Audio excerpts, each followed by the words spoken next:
አብይ አህመድ ሪዞርቶችንና ሎጆችን ለምን በገዳማትና የቅድስና ቦታዎች ላይ አተኩሮ ይሰራል?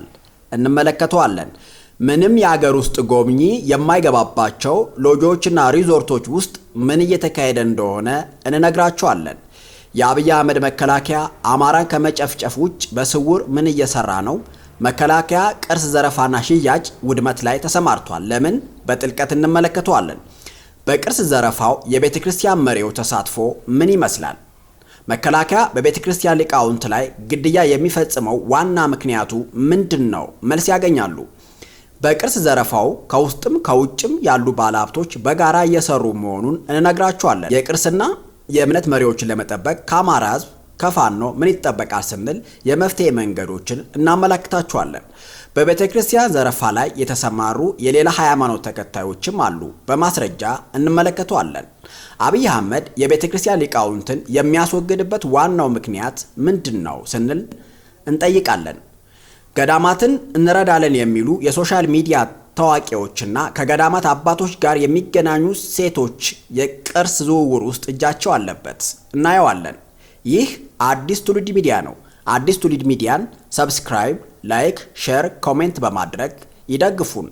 ወደ ዋናው ነጥብ ከመግባቴ በፊት የኢትዮጵያ ኦርቶዶክስ ተዋሕዶ ቤተክርስቲያን የተመዘገቡ ቅርሶች ሁሉ የማን አሻራ ውጤቶች እንደሆኑ ጠቆም ላድርጋችሁ። የአማራ ሕዝብ የፈጠራ፣ የሃይማኖት፣ የሳይንስ፣ የስነ ልቦና፣ የስነ ከዋክብት፣ የመድኃኒት፣ የምህንድስና ውጤት የሆኑት ሀብቶች በሙሉ በኢትዮጵያ ኦርቶዶክስ ቤተክርስቲያን ሀብት ብቻ መመዝገባቸው ትክክል ነው ብዬ አላምንም። ላሊበላ በለው፣ አክሱም ሐውልትና አክሱም ጽዮን የአማራ ሕዝብ የጥበብና የእውቀት አሻራዎች ናቸው። በብራና የተጻፉ፣ በግድግዳ የተሳሉ፣ በድንጋይ ላይ የተቀረጹ የታነጹ አብያተ ክርስቲያናትና ሐውልቶች እንዲሁም ቅርጻ ቅርጾች የአማራ ሕዝብ ውጤቶች እንጂ የቀሳውስት ወይም የቤተ ክርስቲያኑ ሀብቶች ብቻ አይደሉም። ሊቃውንቱም ቢሆኑ አማራዎች ነበሩና እነሱ የሰሩት አሻራ ሁሉ የአማራ ልጆች አሻራ ነው። አማራ ተኳሽም፣ ቀዳሽም፣ ሰጋጅም ጥበበኛ በመሆኑ የሥራ ውጤቶች ሁሉ በስሙ ሳይሆን በሃይማኖቱ በኩል ብቻ እንዲታዩ ተደርገዋል። መስተካከል አለበት ብዬ አስባለሁ። አስደናቂ ስራዎችን የሰሩ ሃይማኖታቸው ኦርቶዶክስ ወይም ሙስሊም ሆነ እንጂ የሰዎች ማንነት ግን አማራ ነው። ስለዚህ በኦርቶዶክስ ቤተክርስቲያን ቅርስነት የተመዘገቡ ሁሉ የአማራ የእጅ ስራ ውጤቶች ናቸውና የአማራም ተብለው መነገር አለባቸው ለማለት ነው። እንደተለመደው የቅርስ ዘረፋውን፣ የሊቃውንት ግድያ፣ የእምነት ተቋማት ውድመት ከታሪክ ጋር እያገናኘን እንተነትነዋለንና እስከ መጨረሻዋ ድረስ አብረው እንዲቆዩ በትህትና እንጠይቃለን። የአማራ ሕዝብ የታሪክና የአሻራ ድምሰሳ፣ የሊቃን ጭፍጨፋ በተለያዩ መሪዎች ለሶስተኛ ጊዜ ተካሂዶበታል። አሁን ደግሞ በአብይ አህመድ ለአራተኛ ጊዜ የአሻራ ድምሰሳ፣ የቅርስ ዘረፋ፣ የምሁራንና የሊቃውንት ጭፍጨፋ እየተካሄደበት ነው። ከታሪክ ጋር እያስተሳሰርን እንየው። ክርስትናን ለማጥፋት፣ አክሱምን ለመቆጣጠር፣ ቅርሶችን ለማውደም የወዲት ጉዲት አክሱም በምትጓዙበት ጊዜ ያለፈችበትን ስፍራ ሁሉ ሰራዊቷ ይመዘብርና ያጠፋ ነበር። አብዛኞቹ አብያተ ክርስቲያናትና ሌሎችም ውድ የሆኑ የባህል ቅርሶች የተቃጠሉትና የወደሙት በይሁዲት ጭካኔ የተሞላበት ወረራ ነበር። ብዙ ጊዜ አምረውና ደምቀው ግርማ ሞገስ የነበራቸው አብያተ ክርስቲያናትና ሐውልቶች እንዲወድሙ አድርጋለች። እነዛ አምረውና ደምቀው በግርማ ሞገስ የሚታዩ ሐውልቶችና አብያተ ክርስቲያናት ባታወድማቸው ኑሮ የአማራ ሕዝብ ማንነት በደም ከመገለጡ በላይ ከቱሪዝም የምናገኘው ገቢ ከአሁኑ በላይ ሺህ እጥፍ የላቀ ይሆን ነበር። የወዲት የክርስትናን ሃይማኖት አጥፍታ የፈላሻን ሃይማኖት በሰፊው እንዲሰበክና እንዲስፋፋ ስለፈለገች በአማራ ሕዝቦች የተገነባውንና 2000 ዓመታት ያህል አብቦ የቆየውን ስልጣኔና የስልጣኔ ውጤት የሆኑትን ታሪካውያን ስፍራዎች ማፈራረሳቸውን ተያዘችው። አሁን አብይ አህመድም የፕሮቴስታንት እምነትን ለማስፋፋትና ለመትከል ከእምነት መሪዎች እስከ ቅርስ እያጠፋ ነው። በፓስተሮቹ በኩል የሰሜኑ ሊቃውንት የአጋንንት ካህናት፣ ቤተክርስቲያን ደግሞ የአጋንንት መቅደስ፣ የሚሰዋው የቅዳሴ መስዋዕት ለአጋንንት ወይም ለዘንዶው የሚሰዋ በማለት እስከ መናገር የደረሱትና ያልተጠየቁትም ለዚህ ነው። ሰሜኑ የአጋንንት ወይም የዘንዶ መገኛ ነው፣ ጎብኚዎች የሚሄዱት ለዘንዶ መስዋዕት ለማቅረብ ነው የሚል መፈክር የጀመሩትም ለዛ ነው። የውዲት አብያተ ክርስቲያናትን ማቃጠልና ካህናትን መግደል የእየዕለት ስራዋ ሆነ። በተለያየ አጋጣሚዎች ከተረፉትና እስካሁን ድረስ ካሉት ጥቂቶቹ በስተቀር ሐውልቶችን፣ ውብ የሆኑ የሥነ ጥበብ ቅርሶችንም አፈራርሳለች። አብያተ ክርስቲያናትን አቃጥላለች። የክርስትና ሃይማኖት ተከታይ ተራው ሕዝብና ቄሶችን ሰይፋለች። የመንግስት ዘርነት የነበራቸው የመሳፍንት ልጆችንም መንግስቱን እንዳይቀናቀኑና እንዳይሸፍቱም ሕዝቡንም እንዳያነሳሱ ተብሎ ወደ ደብረ ዳሞ ተራራ እየተወሰዱ በስር እንዲቆዩ እንዲቀመጡም ይደረግ ነበር። በቆየው ስርዓት በዚህ ገዳም ውስጥ የመሳፍንት ልጆች በቁም እስረኛነት እየተጠበቁ ይቆዩና ንጉሥ ሲሞት ከመሳፍንቱ ውስጥ ሕዝቡ የመረጠው ይነግስ ነበር። በዚህ ምክንያት የተሰበሰቡት 400 የሚሆኑ የመሳፍንት ልጆች በጅምላ አሳርራቸዋለች። የውዲት ጉዲት የውዲት በፈጸመችው ጭካኔ ከፍተኛ ጥፋት የተነሳ ተግባሯና ክፋቷን የሚገልጹ የተለያዩ ቅጥያ ስሞች ተሰጥተዋታል። በትግራይ ሕዝብ ጉዲት ጉደኛ፣ በአፋር ሕዝብ ጋጽዋ አስፈሪ አውሬ በመባል ትታወቅ፣ በአማራ ሕዝብም እሳቶ የምታቃጥል ብለዋታል።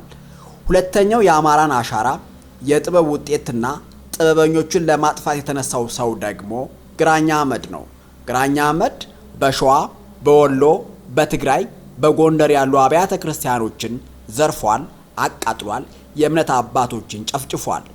አንድን ሕዝብ ስታጠፋው አሻራውን የእውቀት ምንጩንና የእውቀት ባለቤቶችን ማጥፋት ነውና አማራም እንዳይነሳ ታሪኩን እውቀቱን የያዙ መጻሕፍትን ማቃጠልና መዝረፍ፣ ያስቀመጣቸውን አሻራዎች ማውደምና ማቃጠል፣ ሊቃውንትን ደግሞ መግደል ዋና ግባቸው ነበር። ሶስተኛው የቅርስ ዘረፋና ውድመት የሊቃውንት ጭፍጨፋ የፈጸመችው እንግሊዝ ናት። የመቅደላ ቅርሶች የተሰበሰቡት በአጼ ቴዎድሮስ ነው። አጼው መቅደላን የኢትዮጵያ መዲና አደርጋለሁ ብለው እጅግ ግዙፍ የሆነ ሙዚየም እየከፈቱ ነበር። ለዚህም ሙዚየም ትልቅነት እንዲያገለግላቸው ኢትዮጵያ ውስጥ ያሉትን ዋና ዋና ቅርሶች ከያሉበት ሰብስበው መቅደላ ሙዚየም ውስጥ አከማችቷቸው ነበር። እንግዲህ ይህ አጋጣሚ ነው ለእንግሊዞች ዘረፋ ምቹ ሁኔታ የፈጠረላቸው። የመቅደላ ቅርሶች ለቁጥር የሚታክቱ ስለነበሩ የእንግሊዝ ወታደሮች እንዲከፋፈሏቸው 2 ቀን ሙሉ ጨረታ ተደረገ። እንደ አውሮፓውያን አቆጣጠር ሚያዝያ 20 እና 21 ቀን 1868 ዓመተ ምህረት ላይ ማለት ነው። እነዚህ የኢትዮጵያ የ3000 ዓመታት የታሪክና የማንነት አንጡር ሀብቶችን መቅደላ ላይ እንግሊዞች ተቀራመቷቸው። ዳግማዊ አጼ ቴዎድሮስ መቅደላ ላይ ከተሰዉ በኋላ ካምባቸው የደረሰው ጄኔራል ናፒር የሚመራው የእንግሊዝ ጦር ባዶ እጁን አልተመለሰም። የእንግሊዝ የሙዚየም ባለሙያ የሆነው ሪቻርድ ሆልምስ በጻፈው ማስታወሻ እንደሚገልጸው አጼ ቴዎድሮስ ራሳቸውን ከገደሉ በኋላ የእንግሊዝ ባንዲራ መቅደላ ላይ ከ10 ደቂቃ በላይ አልተውለበለበም ይላል። ምክንያቱም የእንግሊዝ ወታደር ወደ ተከማቹት እጅግ ብርቅና ድንቅ የቅርሶች ዘረፋ መግባቱ ነበር። 61 ፓውንድ የሚመዝን ሙሉ በሙሉ በወርቅ የተሰራ የጳጳሳት አክሊል፣ ግዝፈታቸው በአንድ ሰው ሸክም የማይቻሉ ብራናዎች ሁሉ ተዘርፈዋል። ከ500 በላይ የጽሑፍ ቅርሶች፣ የፈጠራ ውጤቶች፣ የንጉሳውያን ዘውዶችና ጌጣጌጦች፣ ከ10 በላይ የኢትዮጵያ ኦርቶዶክስ ጽላቶች በ15 ዞኖች በ200 በቅሎች ተጭኖ ወደ እንግሊዝ ሂዷል። እንደ እንግሊዝ ጦር አዛዥ አባባል ተልኳቸው የእንግሊዝ እስረኞችን ማስፈታት ነበር። ነገር ግን በዚህ ተልኮ ሽፋን ብዙ ቅርሶችን መዝረፍ መሆኑን አያጠያይቅም።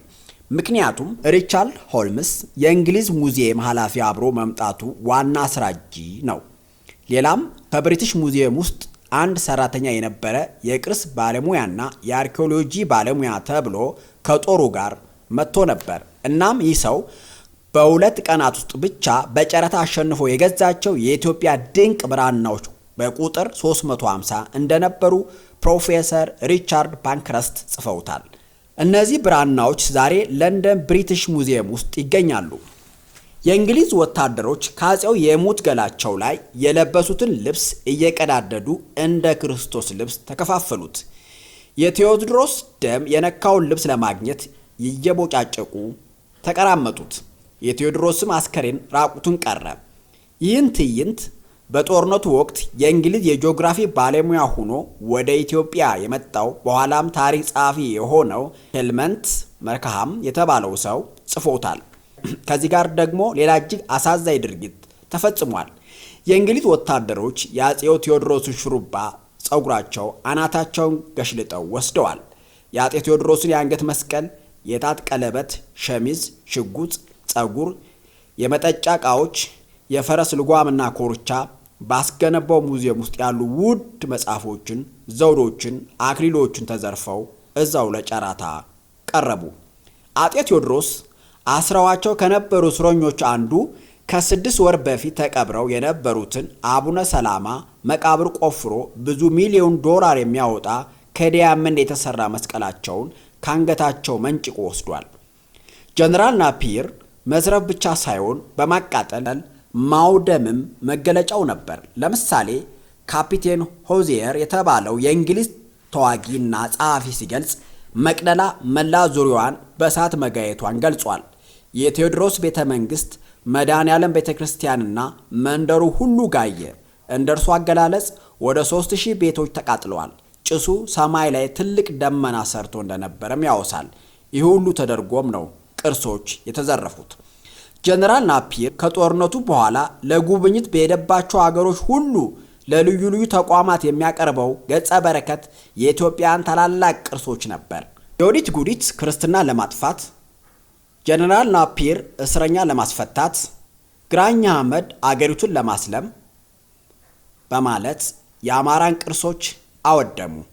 አብይ አህመድም ፋኖን ትጥቅ ለማስፈታት በሚል ሰበብ ገብቶ ሊቃውንትን እያረደ ቤተ ክርስቲያንና መስጊዶችን እያቃጠለ ቅርሶችን እየዘረፈ ይገኛል።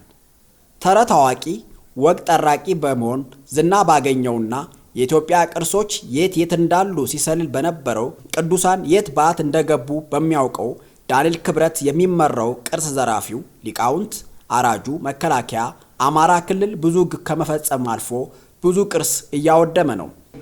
ተረት አዋቂ ወግ ጠራቂ በመሆን ዝናን ያገኘውና የኢትዮጵያ ቅርሶች የት እንዳሉ ሲሰልል በነበረው ቅዱሳን የት በዓት እንደገቡ በሚያውቀው ዳንኤል ክብረት የሚመራው ቅርስ ዘራፊው ሊቃውንትን አራጁ መከላከያ አማራ ክልል ብዙ ግፍ ከመፈጸም አልፎ ብዙ ቅርስ እያወደመ ነው። አማራ ታሪክም ምሁራንም የሚኮራበት ቅርስ የታጠቀው መሳሪያ እንዳይኖረው ለማድረግ እየተሰራ ነው በአብይ አህመድ። ጠላቶቻችን ወረራ ሲፈጽሙ ጎን ለጎን ቅርሶችን የሚያወድሙት ሊቃውንትን የሚገሉበት ዋናው ምክንያት ይህ ነው። ቅርሶች ያለፈውን ነባሩና ተተኪውን ትውልድ የሚያገናኙ የህብረት ድልድዮች ናቸው። ይህንን ትስስር ለመበጠስ በማለም ነው። ቅርስ የአንድ ማህበረሰብ መገለጫ ማንነቶች ናቸው። አንድ ህዝብ ቅርስ አለው ስንል ታሪክ አለው፣ ክብር አለው፣ ተደማጭነት እንዲያገኝ የሚያደርገው ማስረጃ አለው፣ የገቢ ምንጭ አለው ማለታችን ነው። ስለዚህ ይህ ሁሉ እንዳይኖረው በአብይ አህመድ ቅርሶች እየወደሙበት ነው። ቅርስ ማጣት ታሪክ ማጥፋት ነውና ቅርሶች የአንድን ማህበረሰብ ታሪክና ማንነት በማሳየት ከፍተኛ ሚና አላቸው። ስለዚህ የአማራን ታሪክ ለማጥፋት በመፈለጋቸው ነው ቅርሶችን የሚያወድሙት፣ የሚዘርፉት። ቅርሶች ለሚገኙበት አካባቢ ነዋሪዎች ስራ ከመፍጠር ጀምሮ ለሀገር ውስጥና ለውጭ ጎብኚዎች የኢንቨስትመንት መስፋፋትና ለቱሪዝም እድገት ያላቸው አስተዋጽኦ ታላቅ ስለሆነ ከዚህ አስተዋጽኦ የአማራ ህዝብ እንዳይጠቀም ለማድረግ ነው። በአጠቃላይ ቅርሶች የሀገራችን ሀብት፣ የቀደመው አበው ስልጣኔ መገለጫ፣ ዛሬ ላይ ቁጭ ብለን የትላንትን የምናይባቸው የክብራችን መገለጫ፣ የእኛነታችን መለያ አሻራዎች ናቸው። ታዲያ አብይ አህመድ የአማራ ቅርሶችን በማውደም በመዝረፍ ታሪኩን፣ ክብሩን፣ ተደማጭነቱን፣ የገቢ ምንጩን እያወደመበት ነው። በአብይ አህመድ ስሌት አማራ ቢገነጠል እንኳ ሊጎበኙ የሚችሉ ቦታዎችን በሙሉ ማውደምም ያካተተ ፕላን ነው። የወዲት ግራኝ አህመድ እና ሌሎችም ታርጌት የሚያደርጉት የአማራ ሊቃውንት ላይ ነበር። አብይ አህመድም የቆሎ ተማሪዎችን፣ መርጌታዎችን፣ ሐኪሞችን የሚገድለው ቅርስም ሊቃውንትም ከጠፉ አማራ ታሪኩ ሙሉ በሙሉ ይጠፋል ከሚል ስሌት ነው። ቅርስ ብቻ ካጠፋን ሊቃውንቱ መልሰው ይጽፉታል፣ ይሰሩታል ከሚል የሰይጣን ስሜትና ስሌት ነው። የራሱን ሀገር ለመመስረት የተንደፋደፈ ያለው አብይ አህመድ የአማራ ማንነትን መገለጫ የሆኑትን እያጠፋ ነው። የአማራ ቤተ መንግስት የእንስሳት ፓርክ ያደረገው አሻራውን ማጥፋትም አስቦ ነው። በውስጡ ያሉ 400 ኪሎ ግራም የሚመዝኑ ከወርቅ የተሰሩ ቅርሶችን ለአረቦች የሸጠውም ከገንዘብ ጥማቱና ከአሻራ ከማጥፋቱ ካለው ተልዕኮ ጭምር ነው። ጠላቶቻችን ገና ለትግል ሲነሱ አማራና ኦርቶዶክስ እናጠፋለን ሲሉ አንዱ ምልክቶችን፣ ቅርሶችን፣ ሊቃውንቶችን እናጠፋለን ማለታቸው ነው። ከመከላከያ ከውጭ ባለሀብቶች ከኢትዮጵያ ባለሀብቶች ጋር ሆነው ቅርስን እየዘረፉ ያሉት ደግሞ በምንኩስና ስም በየገዳሙ በገቡ ሌቦችና የቤተ ክርስቲያን አስተዳዳሪዎች በዘረጉት ኔትወርክ ነው። ቅርስ ዘረፋ ላይ የገቡ መነኩሴዎች አሉ። የላመ የጣመ እየበሉ ጥርሳቸውን ብሬስ እያሳሰሩ መነኩሴ ነኝ የሚሉ ሰዎች የቅርስ ዘረፋውን ከባለ ሀብቶችና ከመከላከያ ጋር ሆነው ያሳልጣሉ። እነዚህ መነኩሴ አዲስ ጽላት እንደርባለን በሚል ስበብ ነባር ታቦቶችና ቅርሶችን ይሰርቃሉ፣ ይለውጣሉ። ወላጆች ነን የሚሉ የከተሜ ካህናትና ምዕመናን ቲክታከሮች በበጎ አድራጊነት ሽፋን የቅርስ ዘረፋውን ያጦጡፉታል። አብዛኛው ዝርፊያው የወታደር ልብስ በለበሱና የጦር መሳሪያ በታጠቁ ይፈጸማልም ተብሏል። የቤተ ክርስቲያን ደወል ሳይቀር የሚዘርፉ በቅርስ ዘረፋውና ቅሰጣው ተይዘው የታሰሩ ቀሳውስትና ዲያቆናትን መኖራቸው አንዱ አስረጅ ነው። አሁን ደግሞ በገዳማትና በቤተ ክርስቲያን ዙሪያ የሚገነቡ ሎጂዎች ዋና ዓላማቸው ምንድን ነው? በእነማን ነው የተገነቡት የሚለውን እንመልከት። በመጀመሪያ የግራኝ አህመድ የሊቃውንት ጭፍጨፋ፣ የቅርስ ውድመትና ዘረፋ፣ የእንግሊዝ፣ የፈረንሳይ፣ የጣሊያን የቅርስ ውድመትና ዘረፋ፣ የአብይ አህመድ የቅርስ ውድመትና ዘረፋ፣ የሊቃውንት ገደላ አንዱና ዋናው ዓላማ ይህ ነው። እሱም የኢትዮጵያ ላይ ያለውን መንፈሳዊ ለጋሲ መውሰድ ነው። ይህ ሁላችንም ልንገነዘበው ይገባል። በየገዳማቱ የተገነቡ ሎጂዎች የገንዘብ ምንጫቸው ከነ ቢልጌት ጀምሮ የኤሜሬት ባለሀብቶችና የኢትዮ አረቢያ በሚድሮክ ውስጥ ያሉ ባለሀብቶች ማለት ነው። ዋና ዓላማው ደግሞ ኢትዮጵያ ውስጥ ያለውን መንፈሳዊ እንቅስቃሴ መከታተል፣ መንፈሳዊ ሰዎችን መከታተል፣ ቅርስ መዝረፍ፣ መለኩሴዎችን መግደልና ከፈጣሪ ጋር ያለው መንፈሳዊ ትስስር መበጠስ ነው። በገዳማት አካባቢ የሚገነቡ ሎጂዎች የቅርስ ማዘዋወሪያ ካምፖች ናቸው። የእስራኤል ኤጀንት እንደሆነ የሚነገርለት ኤፒስታይ ሎጂ ገንብቶ ሀብታሞችንና የመንግስት ባለስልጣናትን እያጠመደ ታዋቂ ሰዎችን እየጋበዘ ባሰራው ሪዞርት የሰይጣን ማምለኪያ መቅደስ ሰርቶ ነበር። በዛ ብዙ የጥልቅ ዓለም ስራዎች ሰርቷል። አብይም የኤፍቢአይ ኤጀንት የነበረ አሁን ደግሞ የኢሚራቶች ኤጀንት ሆኖ ታዋቂ የእግር ኳስ ተጫዋቾችን፣ የሶሻል ሚዲያ ተጽዕኖ ፈጣሪዎችን፣ የተለያዩ ባለስልጣናትን፣ ታዋቂ ሰዎችን፣ ባለ ሀብቶችን ቢልጌትን ጨምሮ ባሰራቸው ሎጂዎችና ሪዞርቶች ይጋብዛል። የኢትዮጵያ መንፈሳዊ ትስስር ላይ ያለውን ጥናት ያሳልጣል። መንፈሳውያን ያስገድላል። ቅርሶችና ወርቆችን ይዘርፋል። የዘረፈውን ቅርስ እየቀጠቀጠ ኒሻን እያለ ይሸልማል። ጎርጎራ በጣና ሐይቅ ታሪክ ጠገብ አብያተ ክርስቲያናት፣ ገዳማት፣ መጻሕፍት ያሉበት ከባቢ ነው። ያንን አካባቢ ገልጦ ለማሳየት ጎርጎራ ጠቃሚ ነበር ይላል አብይ አህመድ በንግግሩ። ታዲያ የአብይ አህመድ ዓላማ ይህንን ስውርና ብርቅ መንፈሳዊ ትስስር ገልጦ ለዓለም ማሳየት፣ መንፈሳዊ ትስስርን መበጠስ፣ ጥበባቸውን መንጠቅና ቅርሳቸውን መሸጥ ነው። አብይ አህመድ ቀጠል ያደርግና የሐይቅ እስጢፋኖስ አባቶች ኢትዮጵያ ውስጥ በነበሩ ግጭቶች ወርቁን እንካችሁ መጻሕፍቶቻችን ግን አትንኩ ብለው ማጽናት መቻላቸው ገልጸዋል። ያ ማለት እነዚህ ቦታዎች የወርቅ ክምችትና መጻሕፍቶች እንዳሉ ተረድቶ ለዘረፋ እንደሆነ እየነገረን ነው ማለት ነው። ጠቅለል ስናደርገው የኢትዮጵያ መንፈሳዊ ትስስሮች፣ የኢትዮጵያ ውድ ቅርሶች፣ የኢትዮጵያ በጸሎትና በኃይል በሚጠብቁ መነኮሳት በሚገኙበት ገዳም ሎጂዎች የሚገነቡበት ዋና ምክንያት አባቶችን በቅርበት ለመከታተል፣ አባቶችን ለማጥመድ፣ ስራቸውን ለመከታተል፣ ከተቻለም ለመግደል፣ የቅርስ ዘረፋውን ከዱርዬ ባህታውያንን ባዮች ጋር ተባብሮ ለመስራት፣ አባቶችን ቀስ በቀስ ከቅድስና ሕይወታቸው ለማስወጣት፣ ቆነጃጅት የኢትዮጵያ ሴቶችን እያመጡ ለታዋቂ ሰዎች በመሸጥ አካባቢውን የዝሙት መናኸሪያ በማድረግ ቅዱስ ቦታዎችን ለማርከስ፣ እጅግ ብዙ ወርቆች በገዳም ዙሪያ እንደተከማቸም ይነገራል። ይህንን ለመዝረፍ ያለመ ነው። ለዛም ነው በዓት የዘጉ አባቶች እንኳን ሳይቀሩ የሚገደሉት። አብይ አህመድ የሰሜኑን ጦርነት ለቅርስ ዘረፋና ውድመት ታሪክ ማጥፋት እንደሚጠቀምበት አንዱ ማሳያ ከህወሓት ኃይሎች ጋር በነበረው ጦርነት አያሌ ቤተክርስቲያንን በመድፍ መደብደብ፣ በውስጡ ያሉ ቅርሶችን መዝረፍ ነበር የጀመረው። የተዘረፉ ቅርሶች በባቡር ተጭነው በጅቡቲ በኩል መዘዋወራቸው መንግስት በግልጽ እየሰራ እንደሆነ ያሳያል። ኢትዮጵያውያን ኤፒስቶች ወይም ገበታ ለሀገር በሚል የተሰባሰቡ ባለሀብቶች ደግሞ ከመንግስት ጋር ተናበው ሎጂ እየገነቡ ያወጡትን ገንዘብ ቅርስ በመዝረፍ ሴቶችን በማቅረብ እያካካሱ ይገኛል።